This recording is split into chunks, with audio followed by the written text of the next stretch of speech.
कोई तो ऐसी जगह हो, कोई तो ऐसा इंसान हो जहां आपको पर्दे की जरूरत ना हो, आप खुल के अपने मन की बात हर बात कह सके। इंसान को इंसान बने रहने के लिए कम से कम 2-3 ऐसे रिश्ते चाहिए होते हैं जहां वो पूरी तरह से सहज होकर रह सके, जहां उसको पर्दा न लगाना पड़े, जिनके साथ आप अपने मन की हर बात खुल के कर लेते हैं। शंकराचार्य के हिसाब से ये जो दुनिया हमारी है, ये भी एक तरह का सिमुलेशन है। अंतर सिर्फ इतना है कि हम कैरेक्टर हैं और उस वीडियो गेम का रिमोट किसी और के हाथ में है। कोई हमारे साथ खेल रहा है और हमें लगता है कि मैं सीए बन गया, वहां से बटन कैसे चलाया, सीए बन गए। और आप उछल रहे हैं, ये कर रहे हैं, वो कर रहे हैं, अचानक उससे गलती हुई, यह मामला खत्म। जैसे वीडियो गेम में आपसे गलती हुई, 15 वाला खत्म हो जाता है। इतनी फानी किस्म की जिंदगी, इतनी बुलबुले जैसी जिंदगी, उस जिंदगी में इन छोटी छोटी बातों में इतना लीन होकर डूबे रहना, मेरे ख्याल से इससे खराब जिंदगी कोई नहीं हो सकती। और इसलिए जो करना है वो ये है कि जिंदगी में होते हुए अपनी जिंदगी को बेहतर कैसे बनाना है। फाइनेंशियल चीजों से कंप्रोमाइज न करते हुए अपनी बाकी जिंदगी को बेहतर कैसे बनाना है। और जिंदगी बेहतर है यानी इसके 4-5 पैरामीटर्स हैं। सबसे गहरा पैरामीटर ये है कि आपके पास जीने का कोई पर्पस है या नहीं, और है तो कितना बड़ा पर्पस है। कुछ लोगों के पास होता है, मुझे सबको हरा देना है, फर्स्ट आना है, 1 करोड़ कमाना है, ठीक है, पर्पस है, पर ये पर्पस बहुत दूर तक हेल्प नहीं करेगा। इससे बेहतर पर्पस होता है एक समय के बाद कि आप अपनी क्रिएटिव इनसाइट को आगे बढ़ाएं। मैं ऐसे कई सीएस को जानता हूं जो सीए है, पर उनको लगा कि मेरी जिंदगी इतनी सीमित नहीं है, मुझे कुछ और करना चाहिए। तो उनमें से एक शेखर कपूर बन गया। उसने मिस्टर इंडिया फिल्म बनाई, बैंडिट क्वीन बनाई, कितना कमाल किया। एलिजाबेथ फिल्म बॉलीवुड में बनाई।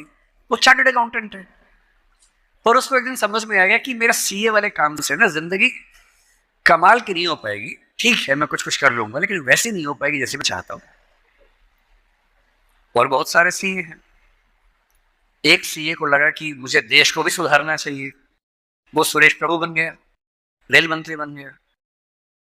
एक और सीए को लगा कि मुझे एक नई पॉलिटिकल पार्टी में ईमानदारी का संदेश लेके जाना चाहिए, वो राघव चड्ढा बन गया। इतने सारे सीएस हैं। कोई पॉलिटिक्स में आ गया, कोई उद्यम में चला गया। एक सीए बाहर से पढ़ के आया, उसको लगा मुझे तो मीडिया की दुनिया को रेगुलेट करना है, अच्छा बनाना है। उसने एक मैगजीन शुरू की, इंडिया टुडे, और धीरे धीरे वो आज तक का मालिक बन गया। अरुण पुरी, वो भी सीए है। क्यों सीए होके ये मान लेना है कि मेरी जिंदगी इतनी ही है। एक यंग सीए सिद्धांत चतुर्वेदी फिल्मों में इतना सुंदर एक्टर बन के आ गया है, अभी वो गली बॉयज में आया, शानदार एक्टिंग करता है। एक सीए को लगा कि मुझे केवल अकाउंटिंग नहीं करनी है, मुझे तो कुछ बड़ा काम करना है, स्टार्टअप करना है, वो मोतीलाल ओसवाल बन गया। इतने बड़े बड़े सीए, कुमार मंगलम बिरला एक सीए है, और सीए से पूरा साम्राज्य खड़ा कर दिया। एक सीए को लगा ये सब छोटा है, मुझे देश के लिए काम करना है, देश के लिए मर मिटना है। और आज से 2 महीने पहले उसने देश के लिए अपनी जिंदगी बलिदान कर दी। कर्नल मनप्रीत सिंह, जो कि सीए थे, वो भी चार्टर्ड अकाउंटेंट था। मेरी पहली आपसे गुजारिश ये है कि सीए बनने के बाद अपनी क्रिएटिव इंस्टिंक्ट को मरने मत दीजिए। कुछ क्रिएटिव, कुछ भी हो, वो क्रिएटिव हो सकता है कि आपको पेंटिंग करना पसंद हो, आपको पोएट्री पसंद हो, आपको फिल्म बनाना पसंद हो, फिल्म देखना पसंद हो, कुछ ऐसा। क्योंकि जो क्रिएटिव नहीं है, कई थिंकर्स कहते हैं कि जानवरों के पास भी 5 सेंसेस होती हैं, मतलब सबके पास नहीं, लेकिन जैसे गधे के पास है, गाय के पास है, भैंस के पास है, 5 सेंसेस है, हमारे पास 5 सेंसेस है। तो वो कौन सी चीज है जो मनुष्य को उनसे अलग करती है, तो वो क्रिएटिव सेंस है।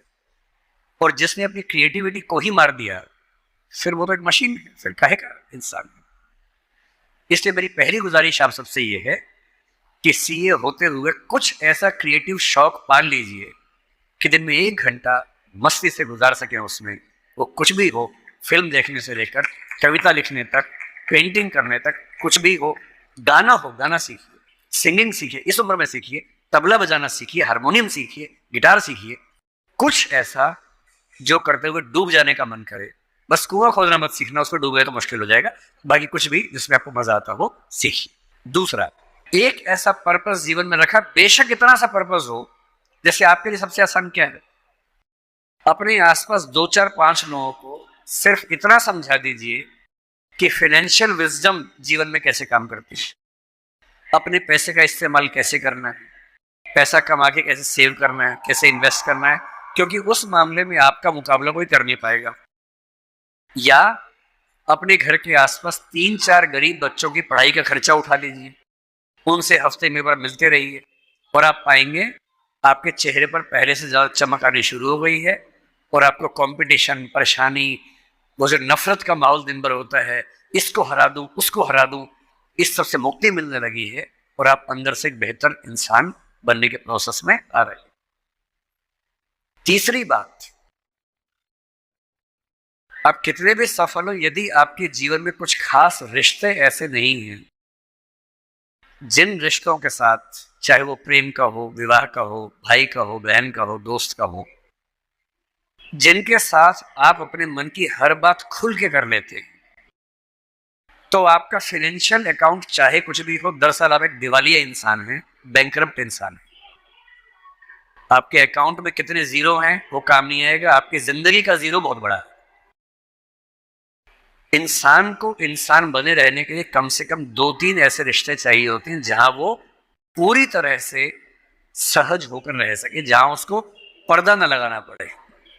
हम सब दिन भर पर्दे लगाते रहते हैं, खुद को ढकने में लगे रहते हैं। जब भी किसी से बात करते हैं खुद को छिपाते ज्यादा हैं, सामने कम लाते हैं, क्योंकि समाज का उसूल ऐसा होता है। कोई तो ऐसी जगह हो, कोई तो ऐसा इंसान हो जहां आपको पर्दे की जरूरत ना हो, आप खुल के अपने मन की बात, हर बात कह सके। इसलिए मैं अपने जो काउंटर पार्ट्स हैं, चाहे वो सिविल सर्वेंट्स हो, चाहे आप सीए हैं, मैं अक्सर कहता हूँ कि जिंदगी की बैलेंस शीट में पैसे के साथ साथ creativity, emotional satisfaction, personal space. Personal space का मतलब ये होता है कि आपका जीवन बहुत सारे लोगों का है, आपके परिवार का है, आपकी कंपनी का है, आपके क्लाइंट का है, सबका है।